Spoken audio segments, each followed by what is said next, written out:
उन्हनि सां छेड़खानी जो ही किस्सो आहे। जेकॾहिं इन में मां FIR में कूड़ हणाए वधाए करे ॿुधायोसीं त उन FIR में मां हिनखे शायदि वॾी सज़ा त ॾियाराए ॾींदुमि, पर हिन मसइले जी अहमियत ख़बर न पइजी सघंदी।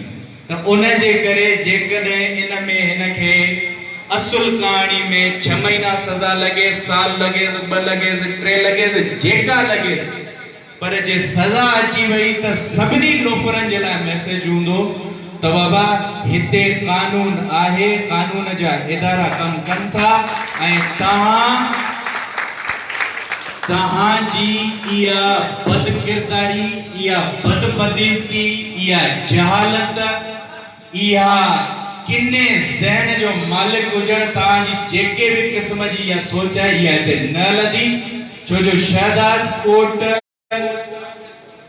छा बल्कि पूरे सिंध जी इहा सक़ाफ़त है त असांजी न्याणी जेका आहे उनखे असां कॾहिं कॾहिं एक्सट्रीम में वञी करे कुछ दोस्त असांजा ईअं बि चवंदा आहिनि त न्याणी त 7 क़ुराननि जे बराबरि आहे। उनजी तज़लील, उनजी बेहरमती कॾहिं बि शहर या सूबो या हितां जा माण्हू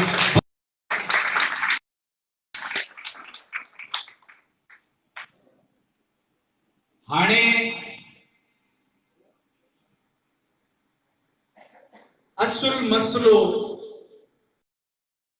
सन आहे, सबा हादी जो ही मसलो नाहे। शहर जी सिंध जी हिक हिक न्याणी, पाकिस्तान जी हिक हिक न्याणी जो मसलो आहे। जेते भी तव्हां वेंदो, शहर, गोठ, पाड़ो, सूबो मटायो, तव्हां कहिड़े हंध बि हलिया वञो, किथे बि वेंदो, हर हंध असांजी न्याणियुनि सां इहो असर ज़रूर आहे।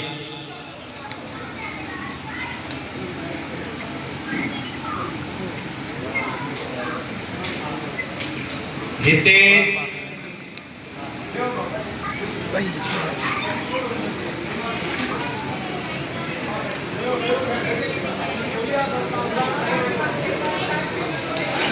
हाणे ही जेके असांजी न्याणियूं आहिनि